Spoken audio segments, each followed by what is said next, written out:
Good afternoon, and welcome to this afternoon's webinar titled Setting a Goal to Find a Job. Today's presentation is being hosted by the Family Support Center of New Jersey, along with Autism Family Services of New Jersey, and presented by Annette Becklin from Annette Becklin and Associates. While acknowledging the need for education around specific topics, such as today's presentation, the Family Support Center of New Jersey also knows that families have many questions around their child's transition years. The Transition Matters website assists families and professionals in identifying resources to successfully transition your child or students with special needs to adulthood. Resources such as webinars, in-person workshops, and statewide and regional contact information are made available on this site. We encourage you to explore the site further and register for upcoming sessions. Before we begin, let's take a moment to go over how you can participate during today's web event. Everyone has their own control panel in the upper right corner of their screen that looks similar to the one here. Use the orange arrow to open or hide your control panel. To listen to the webinar, you have two audio options to choose from: mic and speakers and telephone. If you can't hear well using your computer speakers, you can elect to use your telephone to listen to today's session. In order to maintain the best sound quality possible, all but the presenter will be muted throughout the webinar. If you have questions or comments, you can submit them using the questions panel. All questions will be collected and answered at the end of the webinar as long as time allows. At this time, I would like to introduce Ms. Annette Becklin. Annette, welcome. Thank you. And Annette, you should see a prompt on your screen to share your PowerPoint. Show my screen.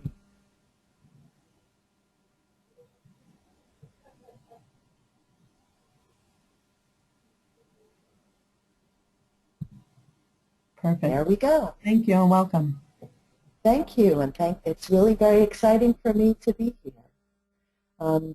My name is Annette Becklin, and I am the director at Annette Becklin and Associates. We are a group that work out of Neptune, New Jersey, and most recently in Trinity, Florida. We offer individual counseling, group social skills, and family therapy. In addition, we do professional development programs, consultation, and some therapy supervision for people who are interested in unique and different ways of being. Today we're going to talk about employment. Where do I begin? And I thought it would be more beneficial to talk about how to find a job, since finding a job can actually be a full-time job in and of itself, which takes a whole lot of perseverance, and that's the whole idea of it being a full-time job. And what I'm attempting to do is to give you a structured method to do it, which really can be utilized by anyone. Because again, we're talking about someone's individual needs, so it would have to apply to those individual needs, and then how to put an exact plan together in order to do that. So the first question you want to ask yourself are, what are my career aspirations? Is this realistic? For example, I would be the last person on the face of the earth to apply for a CPA position because my accounting skills are just not that great. In fact, I tell people often I'm a social scientist, I'm not a CPA. So are my career aspirations realistic? And what are the requirements for this career? Are there educational requirements? If I wanted to be a CPA, I would have to go back to school, certainly, and study and pass accounting. So my educational requirements would be quite different. And each state can vary, so it varies from state to state. However, I would need to know what are those exact requirements and what would the end result be based on that education. What would I have? How much time would I need to put into it? And if I elected to study a subject that I really wasn't that interested in, would it be something that I would be successful with? What skills are needed for the job? Are there specific skills that I have already that would be good? Do I already know how to work certain computer programs? Am I proficient in certain areas and not in others? And What do I need to do in order to obtain those particular skills? What relevant experience do I have? Have I tried anything? For example, before I became a therapist, I was very involved with scouting. So I certainly knew how to run kids groups. It was something that was second nature to me. So it was something that I was able to apply to the job that I do now, to my current career. So there are things that I do that I really enjoy, because if I'm going to spend 8 to 10 to sometimes 12 hours a day doing what I love, I have to make sure that that experience is going to is coming from someplace that's actually very positive for me, which of course it is. So you need to look at that too. What experiences have you had that are positive experiences? Will I enjoy what I'm doing? Again, you're spending a tremendous amount of time on the job, so you don't want to be spending time doing things that are going to be boring, that are going to be stressful. Those are all areas that you want to take a look at and say, is this something that I'm really going to like? Because, again, how you spend your time is how you spend your life, and that includes time that you're spending on the job. What are my strengths? What are my positive attributes? For example, would someone who is going to be working with people be someone who doesn't really particularly care to be with people? I know someone who is not a fan of customer service, and when he was working on what he wanted to do in terms of the job, he said to me, well, I don't want to be out in front of people. I don't want to work cash registers. I'm not very good with money. And if I'm in a bad mood, I am not going to feel like smiling. So what he ended up doing is he took a position at a place that he really enjoys. However, he's kind of in the back line. He's actually working in the kitchen, and he has little to no customer contact, which is good for him. What is my experience? Again, back to what's worked in the past. And it doesn't have to be job experience. It can be life experience. Knowing yourself and knowing what your capabilities are, and knowing what areas for growth you want to go in, which areas you'd like to pursue, knowing what fears you're willing to conquer can be really important, because we all have fears. And if we can feel those fears, feel what they are, and then manage to overcome certain hurdles, whether we learn coping skills, whether we talk to people who can help us, whether we find others who have had similar experiences to us, and we see what worked for you, because there's no need to reinvent the wheel. What do I already know? You may come from a large body of knowledge. You may not have learned it in school. It may be something that you picked up from your own research, from doing things on the internet, and again, from talking to others who have given you information because they've been skilled helpers, or because they're family members who care about you, and they're looking at you and they're saying, these are the things that you do really, really well. And those are the areas that you want to focus on. There's a lot of community supports out there too, and if you have access to those community supports, you may find that you want to use those supports. Use them to your advantage. Learn as much as you can. What are my favorite hobbies, and how could this relate to a job? Again, I'm going to use my accounting example from before. I was never a big fan of math, and I was never a big fan of talking about numbers, because that's just not my thing. Maybe you like numbers. Maybe you really love math. Maybe those kinds of things would be challenging to you. Maybe you can do things that a lot of other people can't do. What are those things? And what is your passion? What do you love? And then how could this relate to a job? I know I've worked with people who are incredible artists, who are incredible sewers. They enjoy sewing. I have people who are involved in different kinds of design work. So they're designing puppets. They're designing costumes. Those are all areas then. How could that work? How could that particular hobby work in terms of what is it that I want to do with my life? I want to do something that I really love. Okay? And hopefully you'll follow along that route as well, because again, it's your time. And how can I do what I love? I do hear a lot of people who talk about wanting to be graphic designers, yet they've never touched a computer. So then what is it about graphic design that you like? Or likewise, people who have had some experience with things like computer animation, but they've never really taken a class in it. But if those are things that you enjoy, then maybe that would be another area that you would want to pursue, taking classes, taking things that would expand your awareness, expand what your strengths are. And it might be taking something that's going to help you manage computer graphics, like Photoshop. And there's a number of other products and applications out there that you can certainly research and become involved with. There's adult training classes. So finding what those are and finding how you can best be supported within the community and within your family. Really taking a look at what your strengths are already and building on those strengths. On the other side, what are my opportunities for improvement? The biggest one that I've seen among folks out there is to manage anxiety.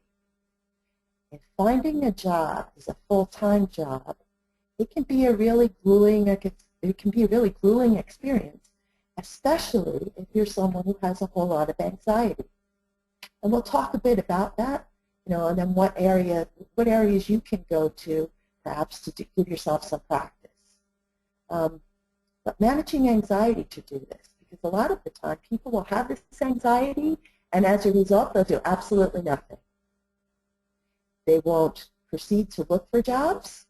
It's kind of like, and I'm dating myself here, it's like watching Ed Norton play the piano. You're holding out your hands and you're getting ready to play, but it takes you about 20 minutes to warm up before you finally actually sit down and play a tune because you're nervous. A lot of the time, fear can be debilitating. So it's about managing that fear or managing that anxiety. Again, what are those skills that I need help with? And who can help me with those skills? Who are the people who are the key people out there in my life who can help me with those skills? Sometimes that may mean getting professional help. Sometimes that may mean checking in more frequently with a job coach, for example. So who are those people?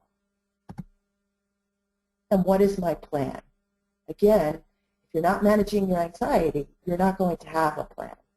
And the idea is to have a plan in place so that you can start to move forward. Some of the challenges that people face, they'll read a job application and it'll say experience needed. I know I see that a lot with the teens that I work with, and even some of the adults who haven't had a whole lot of experience. How do I get that experience? Sometimes in the community, again, you have access to supports, which is great. Utilize those community supports, because what you may find is that there's volunteer opportunities out there just to get you started, because that's experience. Volunteer opportunities are experience, and you're also creating a success story for yourself so that you can say, I did this. Look, I was able to put in a couple of hours at the library, and I know I did it, and I did it for 6 months. So therefore, I may be able to go and work in an office, do a little bit of office work at least once a week because I could do it in the library. So you're creating that opportunity. There's a lot of places in, I know in our vicinity in Monmouth and Ocean counties, for example, there's a theater in Manasquan where they function really a whole lot on volunteers. So what about working with a theater situation where you're actually working at a snack bar? Or maybe you're doing some food preparation or you're working with people. Again, you're getting that experience so that you can move forward, and that can kind of help with the anxiety. Because if you can do it there, you're not going to lose any money, you're going to gain experience. Some folks work in the hospitals. There's other people who are working within office situations. All of those kinds of things. If you have no experience, you may want to check into what's a great, what would be some great volunteer opportunities where I'll really enjoy what I'm doing. Because what you're doing there is you're also creating future references. Let's talk a bit then about job applications and resumes. So many of those now are computerized and online.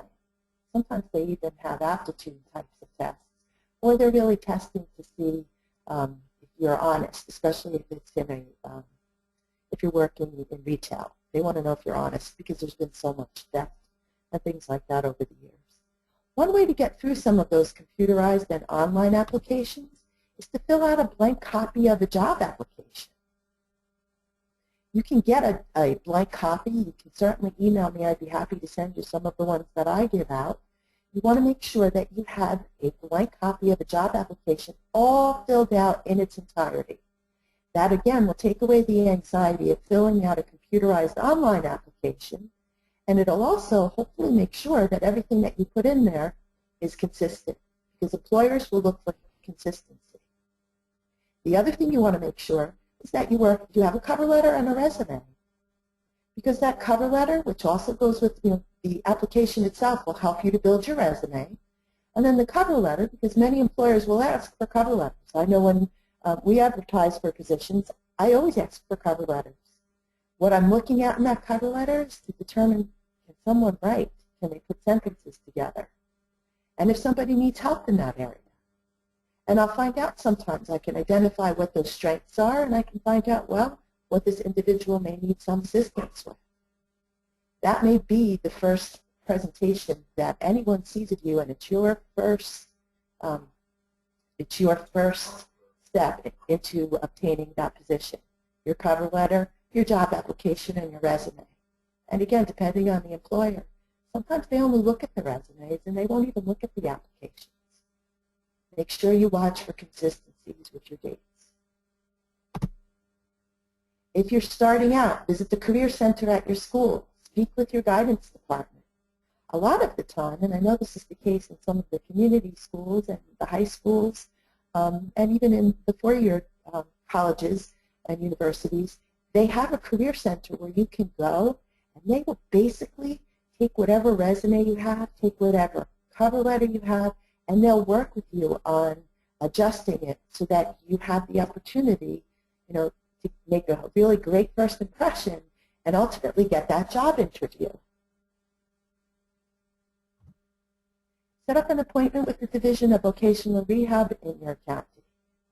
The DVR, and in each county it's very different in terms of the people that work there and who services each individual that comes in. They are extremely helpful, and I can tell you that I've had some great luck with the folks at Ocean County DVR. They've been wonderful, providing all kinds of support services and helping out with folks and making sure that people are getting, that they get the correct evaluations done. And they'll even help with your schooling and whatever it is you want to study or that set of skills that you need to build. They'll even help you with that. So I encourage you absolutely to contact and get in touch with the DVR or the Division of Vocational Rehab. And those are in each county. Let's talk about the applications. What to do. Follow up after your application's in. Follow up with a phone call. And my suggestion is feel the fear and do it anyway. Now, if you have difficulty with phone calls, and I know lots of people that do, that may be an area of skill that you want to develop. You may want to take a telephone skills workshop. That may be something for you. But following up with a phone call, because I can tell you that a lot of people don't do that. In fact, most people don't. If you really want the job, you can follow up. You can thank the prospective employer and say, I'm just following up because I put in an application 3 days ago. I wanted to introduce myself and let you know how interested I am in the job, because then they'll have your name. Follow up with a thank you email or a thank you letter. Again, really important. A lot of people forget that step, and yet I know when we've looked at folks, again, applying for jobs, to me it meant a whole lot to get a follow-up email or a follow-up letter, because it was key to me to know that these people were really interested. And again, I had a look at what their writing skills were like. So here's your chance, especially if you enjoy writing, to really shine.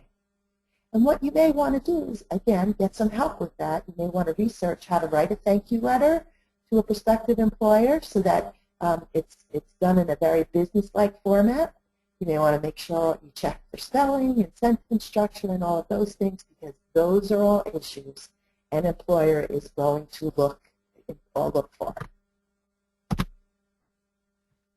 Computerized applications are common. Just a word to the wise. Beware of companies who are looking for your private information. Okay, if it's not a reputable company, then you want to be really careful.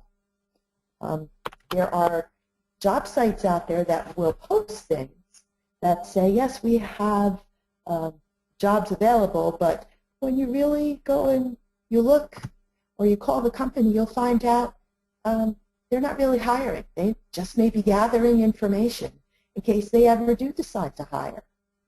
One person I know applied to several jobs, one at, actually I should leave these unnamed, but several craft stores in the area, and because they were posting that they were hiring, and when they went directly over to the store and talked to the general manager to let them know that they had applied for a job and they were really very interested, what they found out is there weren't any positions available. But again, it couldn't hurt, because sometimes when you're looking for a job, it's about having your face be seen, and it's about leaving your name with someone. In the event that a job becomes open, they already have your name and they already can associate a face. Okay, I know that that happens too with emails. For example, we had a position open, and rather than posting the position, we went back to the old emails to see who applied and to see, well, you know, who did we really like that? At the time, we couldn't really hire. So just getting yourself known and dropping your name is really a good idea. Be encouraged. Okay, again, with a job, with searching for a job, it's not easy. It's not easy work, but the payoffs are there, because then at least you'll be employed. Remember that it's all in the numbers. Eventually it'll happen. You just have to be persevering. However many jobs you go for, it's going to be about the numbers. If you really want a job, you may be putting in 5 applications a day and making 5 follow-up phone calls and 5 follow-up emails or thank you letters. Okay? It's going to be about the numbers. The more you apply for, especially in today's job market, the more likely you are to get employment. Let's talk about interview skills.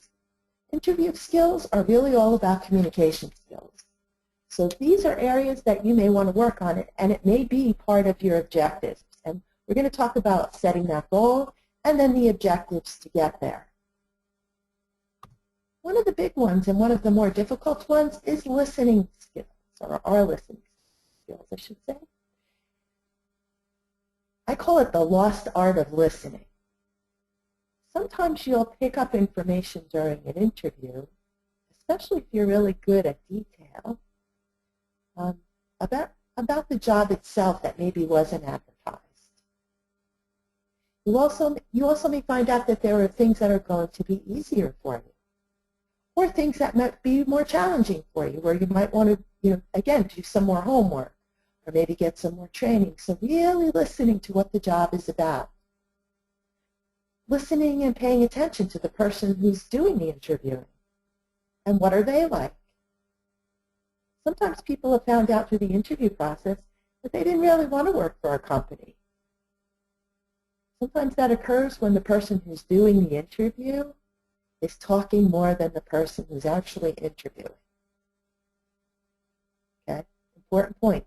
Because a really skilled interviewer will let the person who's being interviewed do most of the talking. Your assertiveness.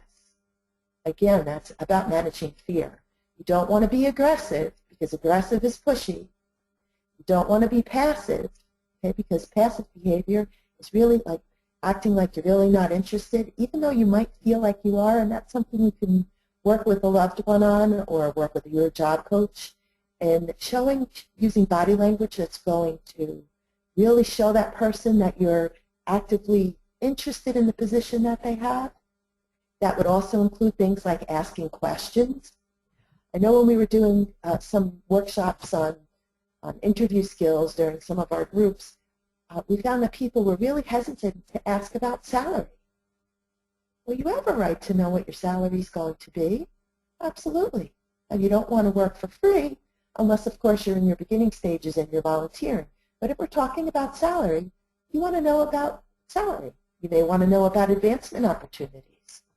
And you may want to find out, well, what are my opportunities in this position?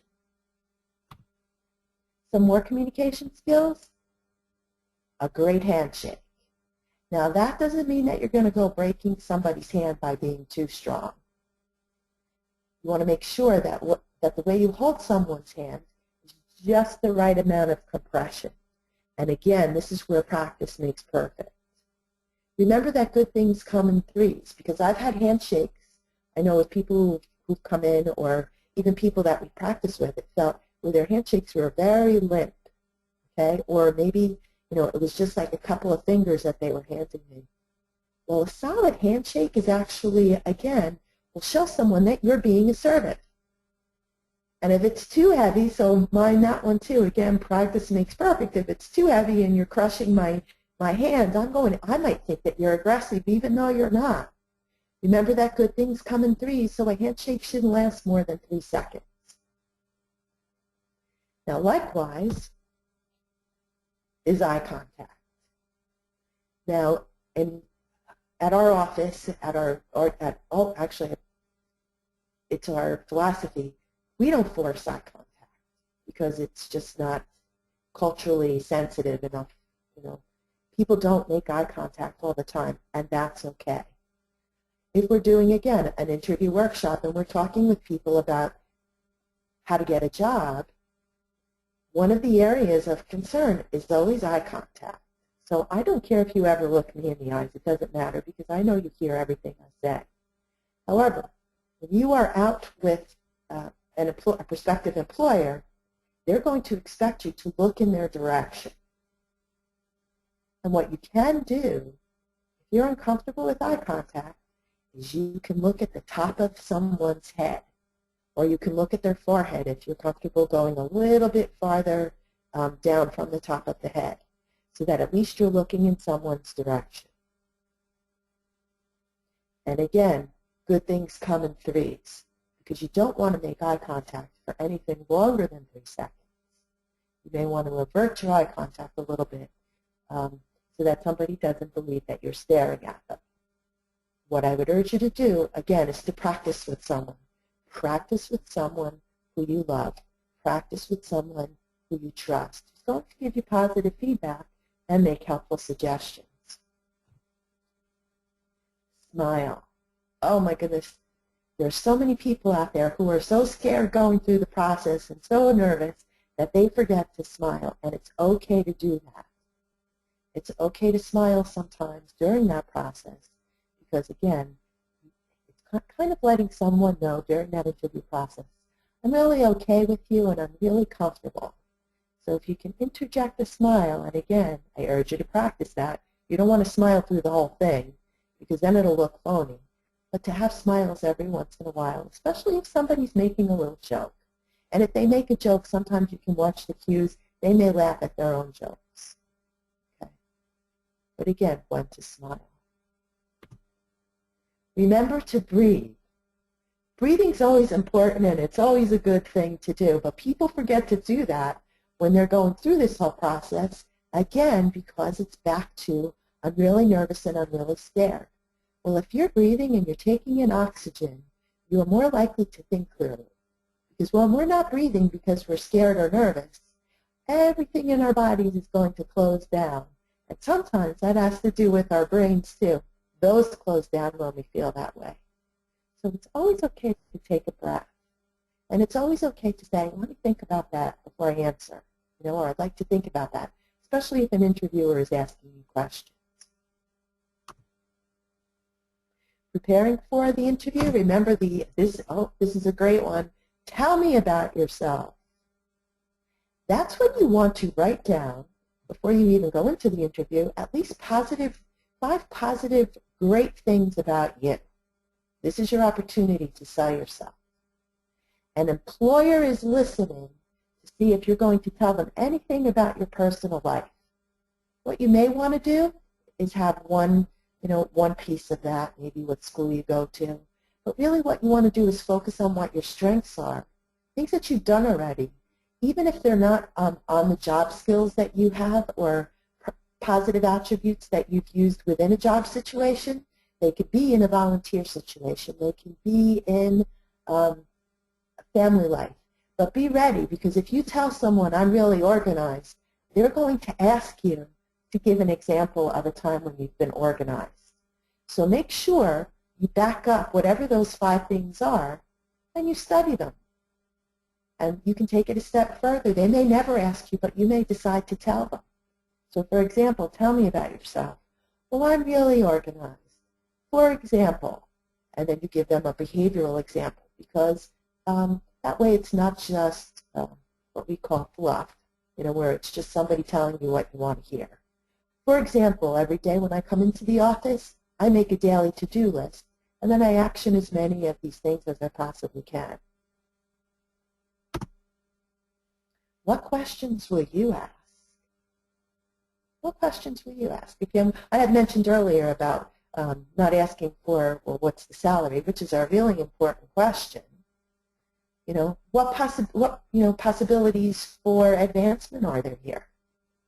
Are there other places in this organization that I can work at? And that's something you want to do too. You want to make sure that you research and find out what's happening within that organization.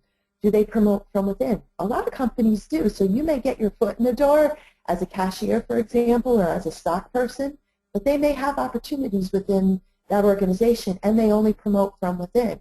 I know there's a couple of places out there where that's exactly the case. Some of the local large drugstore chains are that way. They may start you one place, but you may be able to work up the ladder a little bit based on the experience that you gain in that particular job. But you may want to know that in advance. Prepare some behavioral success stories. I say 5. You can go 3, but they're going to ask you, think of a time when you handled something really well. And they may say, now tell me about another time when you had a situation happen at work or at home where you wish you would have handled it differently. So they're going to ask for something behavioral, really specific behavioral examples. Prepare to answer questions about your weaknesses and your strengths. And they may phrase it differently. I like opportunities for improvement instead of saying, well, what are your weaknesses? But a lot of people won't do that. That's my favorite way to do it, because I think everybody can improve. We all have weaknesses. All of us. Every single person out there has some area in our life, probably multiple, where we can actually improve. And then what are your strengths? And link that to your behavioral success stories. Do your homework about the company itself. Visit the website. See if there's some current events. See what's happening there. There may be things that you may be interested in that you'll be able to ask those questions about. Practice makes perfect. Again, find people to practice with, whether it be your job coach or your loved ones or your friends.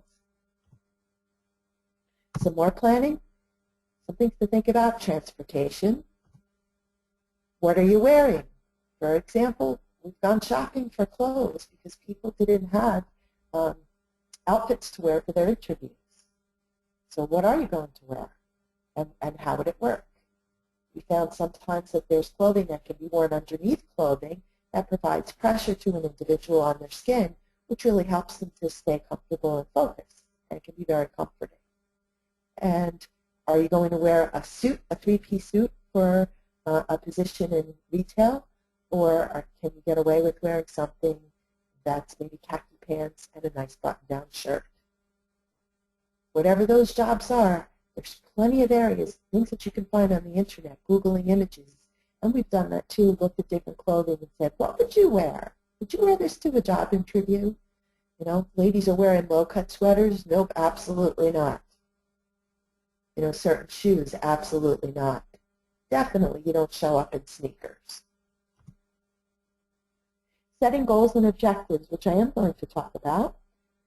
So that's part of your planning process. If the goal is to get a job, then what are the objectives in order to get the goal, to meet those goals? What resources are available to you?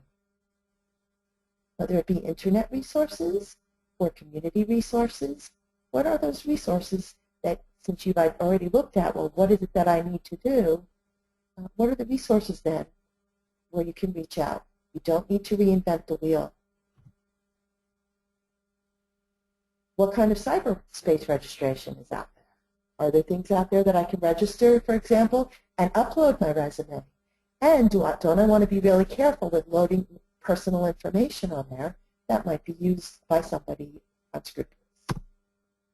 And again, to check in with the DVR, the Division of Vocational Rehab. I just find those folks to be so helpful. Setting goals and objectives, which is kind of like the last part of what we'll be talking about. Everything that I've covered thus far kind of comes together in this goals and objective area. If you fail to plan, you can plan to fail. So the idea is to come up with a plan.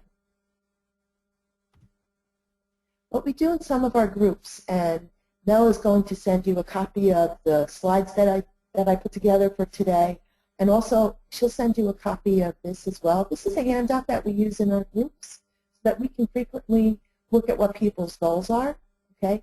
And then again, they need to set objectives in order to get to those goals. So this is a worksheet, and you can tweak it and fix it and see what works for you. Maybe only have one goal with lots of objectives, but this is kind of what we use. So it's a good roadmap, because if you know what direction you're going, you're more likely to get there.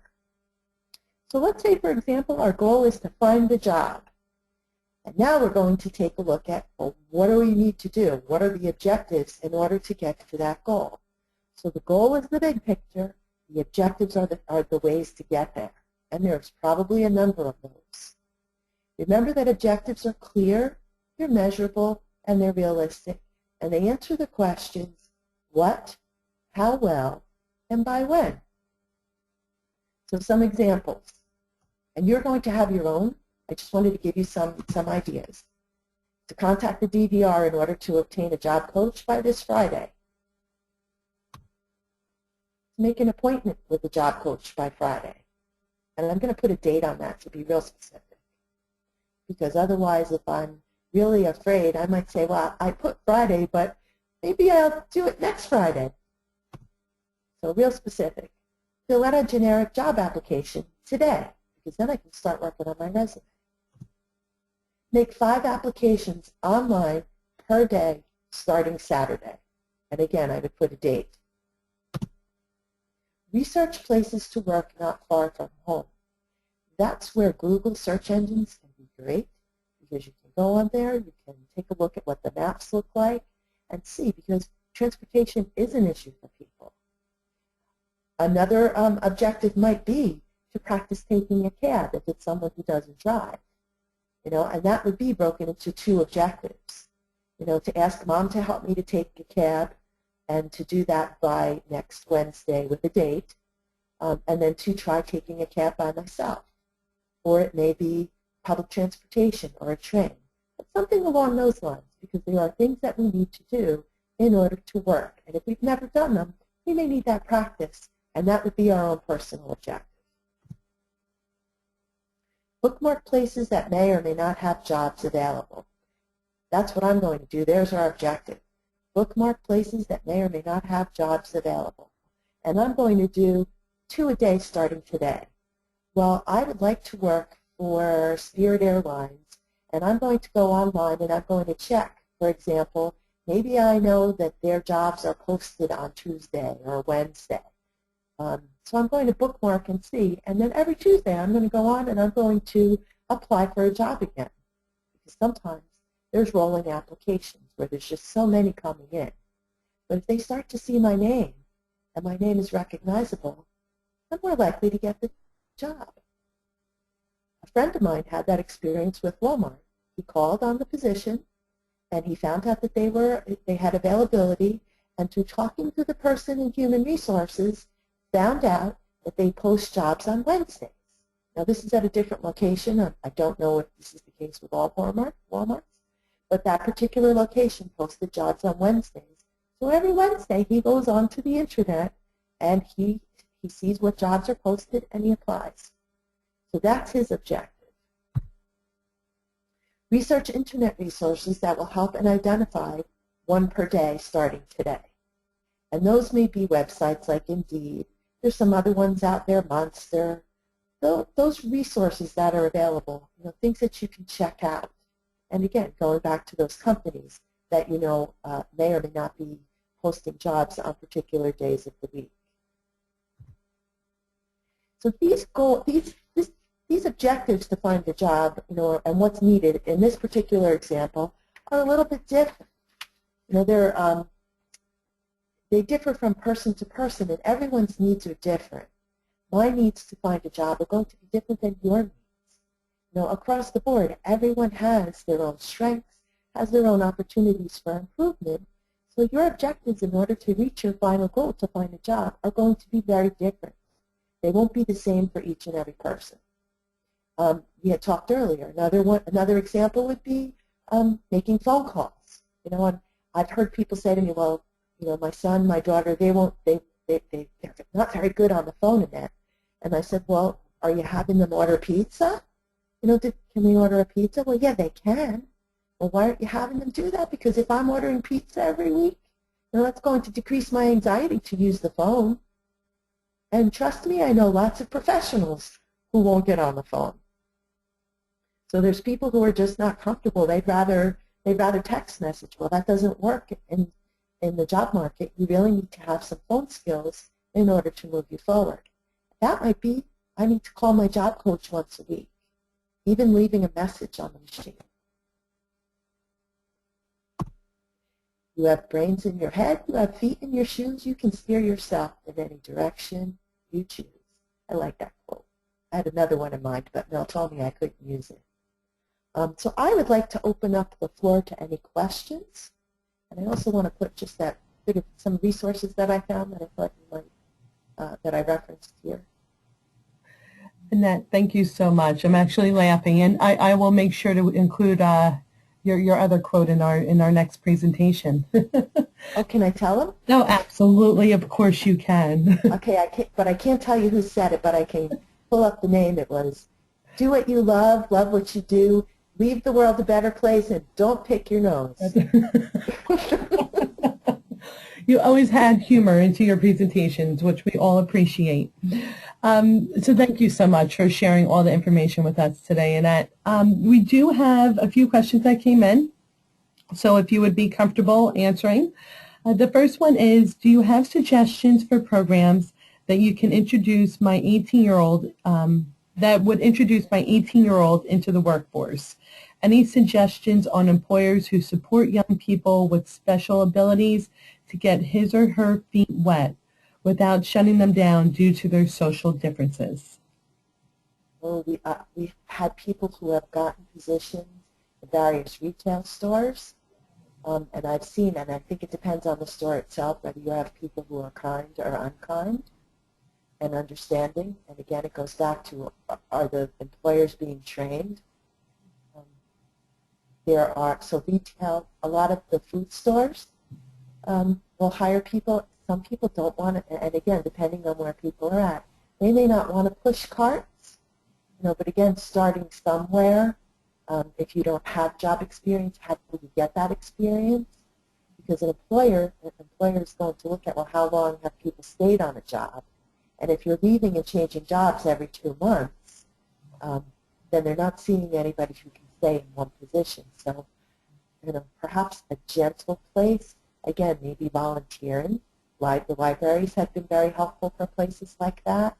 I know I've had people who have been employed by some of the food chains out there, but again, because they're franchises, each person, each manager, they're independently owned and operated, so that can be very different as well. But I have had people with some pretty good luck with the food stores, and sometimes they're happy. Some of them they're stacking shelves at night, but it's just to get the experience because they don't have any.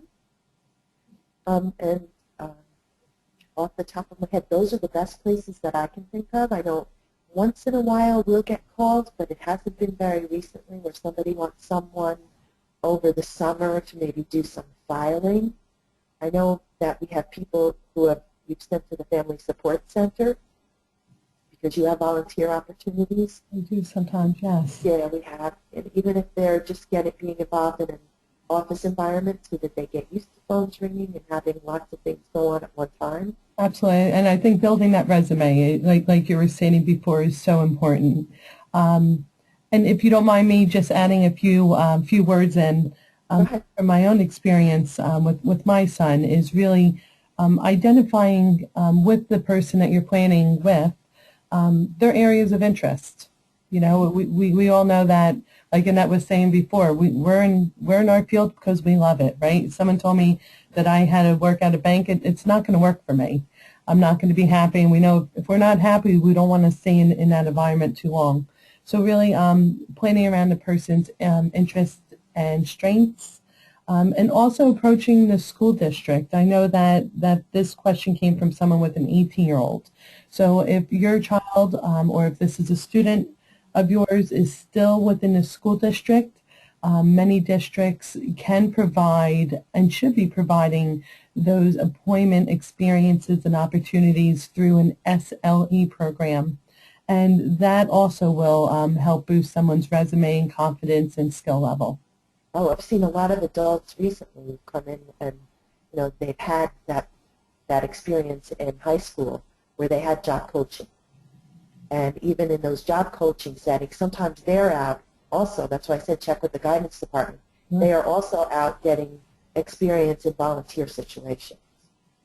Absolutely, and the support obviously coming from the district is, that's under your entitlement. So yes. It's the one time in your life, right? For some people it's 18, depending on when you graduate. For other ones it's appropriate for 21, that you're under those entitlement years. So absolutely, receive those services that are appropriate for the individual that we're planning with. So the next question is, you brought up what are your weaknesses? The question that you may be asked during an interview. So what are your weaknesses is an interview question that someone struggles with. How can they answer this question while still coming out ahead?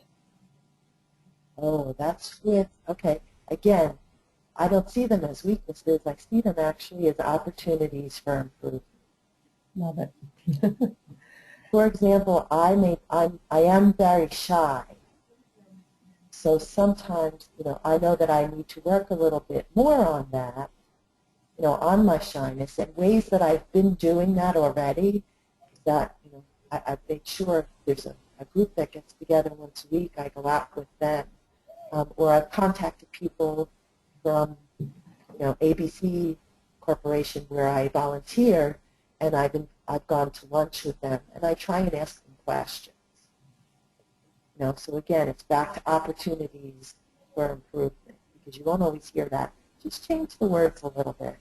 I don't see them as weaknesses. I see them as opportunities for me to improve.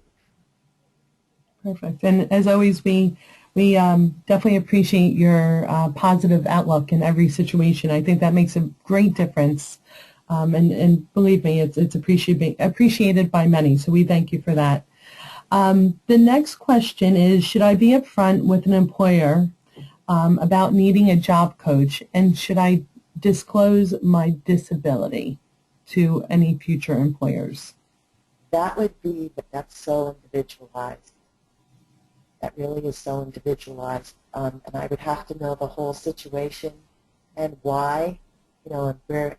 So I'm not real comfortable answering that particular question, because I don't know the history of the person behind it, and I would want to, I think it would warrant a whole lot more exploring, and even talking with a job coach, and even, there's laws and things that will protect you, and there's different schools of thought on that, and I would say that would be really highly individualized.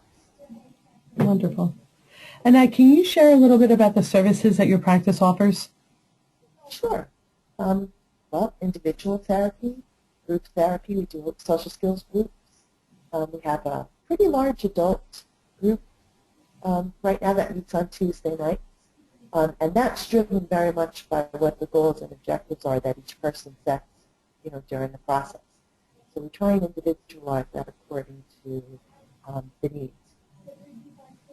That way we can design the curriculum accordingly.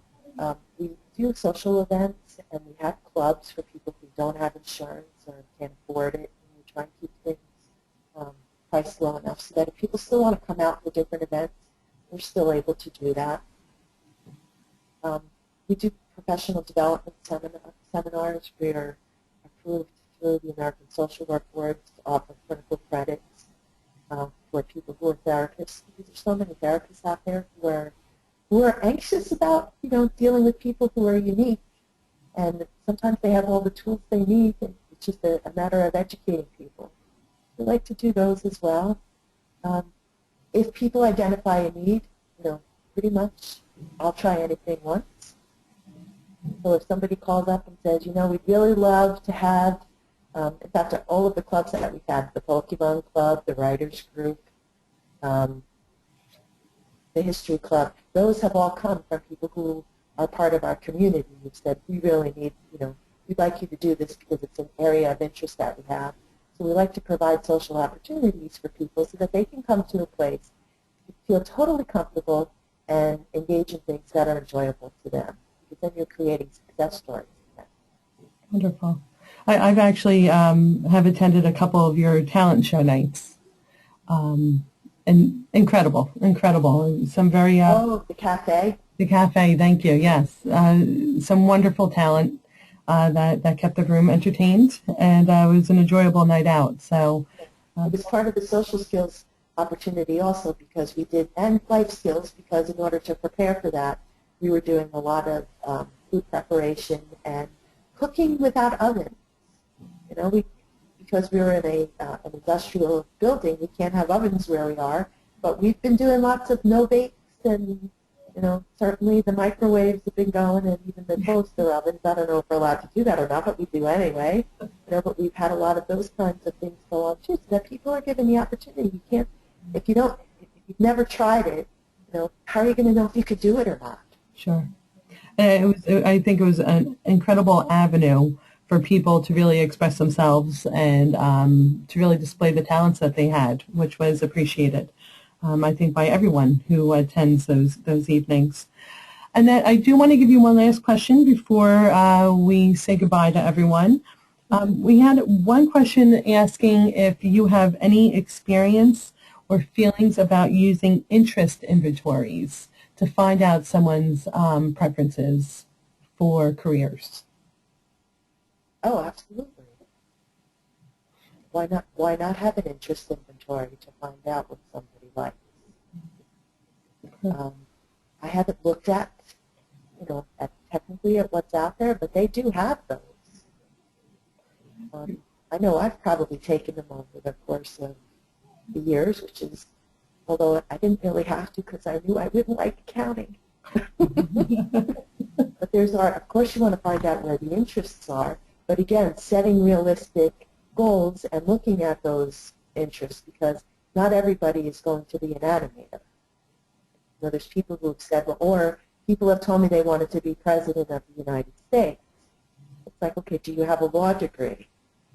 No. Well, then let's talk about what you really can do. Well, Annette, I thank you so much again for your time and for sharing the afternoon with us. We thank everyone in attendance, and please, we encourage you to look at the Family Support Center of New Jersey website, and that was kind enough to post that on her last slide. That's fscnj.org. From there, you can access the Transition Matters and Transition Matters website. That's transitionmattersnj.org, where you'll find other webinars, upcoming webinars, and in-person sessions. And I know, Annette, that we have another session coming up in a few weeks, I believe. Yes, on social skills. Perfect. And we'll make sure to send that out to everyone again, just as a reminder if you're interested. Annette, please, if you would just share your website one more time. Oh, it's my name. It's www.annette, A-N-N-E-T-T-E-L,